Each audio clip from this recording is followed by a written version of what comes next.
Well, good afternoon. Thank you for your patience as we gather here a little bit. My name is Carol Eaton, and I'm the president at Frederick Community College and chair of the Maryland Council of Community College Presidents for this year. It is my pleasure to welcome the members of the news media here with us today at this press conference in connection with the first annual Maryland Association of Community Colleges Completion Summit. Our purpose here is to provide you with some additional information on this summit as spelled out in the paper that's included in your press packet, and also to present our joint pledge called A Promise to Act, which has been signed by all 16 community college presidents. Let me begin by asking the individuals here with us this afternoon to introduce themselves, starting with my three colleagues at the table. Ray Hoy, President of Warwick Community College. Marty Smith, President of Anne Arundel Community College. And Charlene Dukes, President of Prince George's Community College. Caroline Williams, President of Baltimore City Community College. Rick McLennan, President of Garrett College. Guy Altieri, President of Hagerstown Community College. Kate Hetherington, President of Howard Community College. Brad Gottfried, President of the College of Southern Maryland. Gary Nuhr, Interim President, Allegheny College of Maryland. Stephen Pannell, President, Cecil College. Sandra Kurtunitis, President of the Community College of Baltimore County. Jerry M. Pollard, President of Montgomery College. Barbara Vanier, President of Chesapeake College. Dave Pappalardo, President, Carroll Community College. Dennis Holliday, President, Hartford Community College. Clay Whitlow, Executive Director of the Maryland Association of Community Colleges. This press conference will take about 15 minutes. We have brief remarks, and then we will open it up for your questions. President Obama has set forth an ambitious agenda for higher education institutions. By 2020, the United States will have the highest proportion of college graduates in the world. This goal has been embraced by the National Governors Association, a number of large foundations, including the Lumina Foundation for Education, that has provided the funding for today's event, and policymakers across the country. Almost everyone, regardless of political affiliation, recognizes that increasing the post-secondary education level of our citizens is critical to our ability to compete as a state and as a nation in this global economy.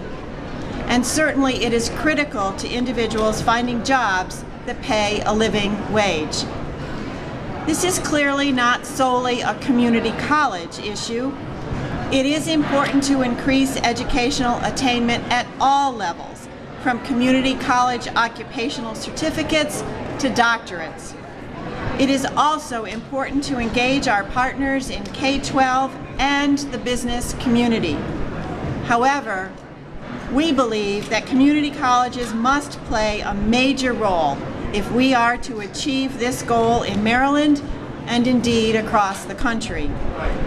Community colleges in Maryland enroll over half of all Maryland residents in higher education in this state.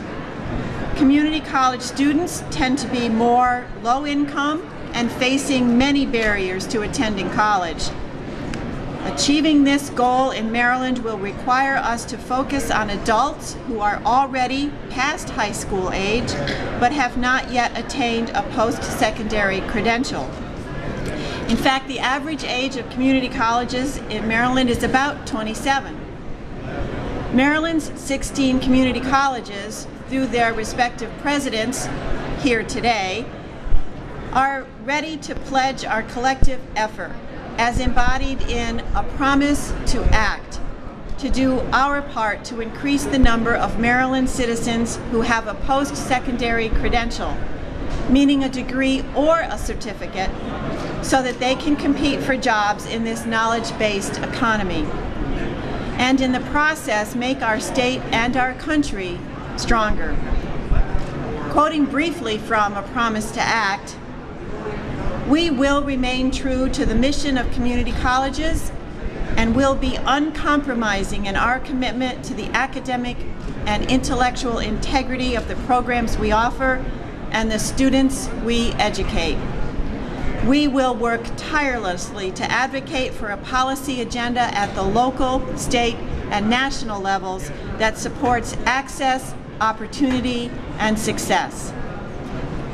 To that end, we, the undersigned, pledge to unite with our education partners across the educational spectrum to improve high school graduation rates, foster post-secondary participation by traditional and non-traditional age students, define college success and career readiness, and increase college completion rates.